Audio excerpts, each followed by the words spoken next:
DH といえば守備力が劣り打撃力の強い選手のポジションであるとのイメージが強いです。しかし近年はチームの特性によって DH の役割が多様化しているようです。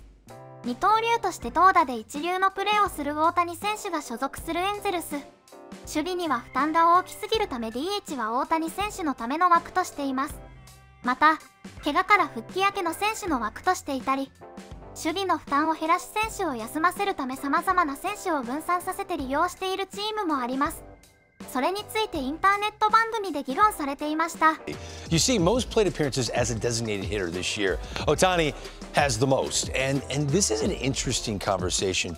Teams are defining the DH role differently. My guy Sean Casey in Studio 42 with me on MLB Tonight. You DH some in your career. Did you enjoy it? I loved it. I loved it. I was towards the end of my career when I was in the American League. I got a chance to DH a little bit, but you know, sometimes it feels like a little like a half-off day. Okay, and some teams have used it in that way. It started with Joe Girardi in the New York Yankees. They kind of use it as like a half day off for their veterans. When you look back and you think of like this, the perfect prototype DH, who comes to mind for you? David Ortiz, Jim Thome, Frank Thomas. These guys were some of the best players that I played with and that I've seen. It was an art to DH. I watched Big Papi, Jimmy Thome, these guys, Frank Thomas, but playing with Big Papi in 2008, I saw his routine. It was so different to watch a guy that was a full-time DH. You know, Big Papi would hit, then he'd go ride the bike, then he'd go up to the clubhouse. He did the same things all the time before how he would get ready for the game. So it was really an art to be a DH. You know, especially just a few years ago. And those three guys were not going to win you a Gold Glove at any position. I mean, Jim came up as a serviceable third baseman, but by the time he was really becoming a 40, 50 homer guy, even first base, he wasn't going to win you a Gold Glove over there. So they wanted to keep him off his feet, and Frank Thomas the same thing, and of course David Ortiz. As for Shohei Ohtani, he's probably the closest thing that we're seeing to an everyday DH, but he's really not. No, he's not. Well, he's a pitcher. Yes. You know, and he probably could play the field too, but they need his bat in the lineup. So obviously he's a DH. The DH has changed so much nowadays, Greg.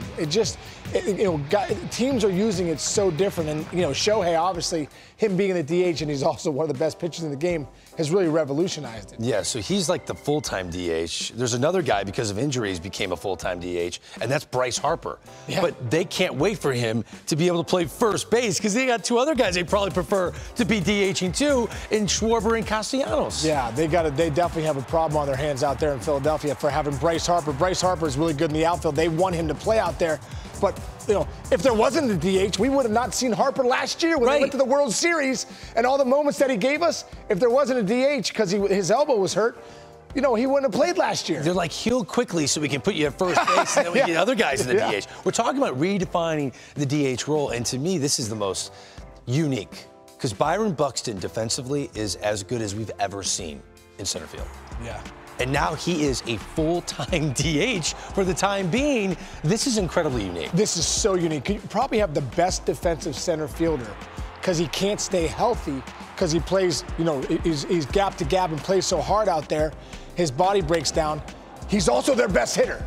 So what they've really said is, hey, listen, you're not a prototypical DH. We really don't want to do this, but we do want to see you get 500 to 600 at-bats and see what you can do every day in the lineup to help us win ball games. This is definitely a situation where, man, Byron Buxton, to be the all-time, to be the everyday DH is so weird because he's the best center fielder in the game. But it makes sense because offensively, we've never really seen what 150 games look offensively for Byron Buxton. It could be 40 home runs. He's pound for pound one of the most talented players in the sport. So it kind of makes sense. Even though they spent $100 million on this guy because of defense, speed, and his bat, it's cool to see that they're doing this to keep him healthy. On the flip side, Wilson Contreras was signed $87 million for 5 years as a catcher, and this is his return to Wrigley Field. Wilson Contreras, first day back, he got a mixture of some boos, a lot of cheers there as he stepped up to the plate for the first time. He's a polarizing figure right now because the Cardinals front office manager Ali Marmol, they met with him and basically said, you're having a hard time getting our pitchers comfortable. He's replacing a legend in Yadier Molina, and he's not catching for the time being. Well, you see why they would make him the DH. Yeah. He can still swing the bat. He's a middle-of-the-order bat. He had a couple hits, including this extra base hit. Drove and run later, helped the Cardinals win 3-1. But now you've got a guy, this is different than Byron Buxton, right? Yeah.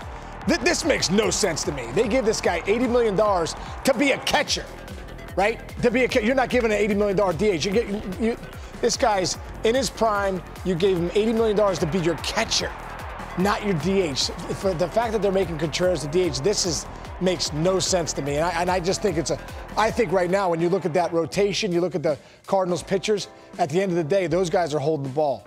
And if you signed him for that long of a deal, for that much money, you got to figure it out. Let him keep catching and figure it out. Don't put him at DH for however long and just say it's not working out, because they've got off to such a bad start. Yeah, I'm wondering, because they're so severely bad right now. The record is so bad, and they're so far out of it that they almost need to get this. They need to get the water out of the boat immediately. And then if they get within 5 games, 3 games of a playoff spot, we're middle of the season, then you start dabbling again with Contreras behind the plate. This guy's never going to be your catcher? To me, I think they would almost have to use him. And they just brought up Tres Barrera from the minor leagues. So they have 3 catchers right now. But you'd have to sprinkle him in if they get within striking distance. They start winning some games, and we're around the All-Star break.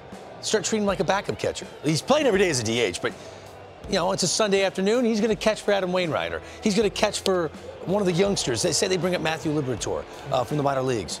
He's going to catch for him. And I think you signed this guy to be your catcher of the future. Yadier Molina's gone.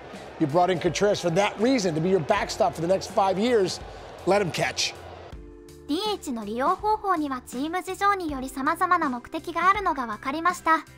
ツインズのバイロン・バクストン選手は守備につくとプレーが激しすぎて怪我が不安のためという、その高い身体能力とハッスルプレーが影響し、打撃に専念してほしいという、とても面白いケースですね。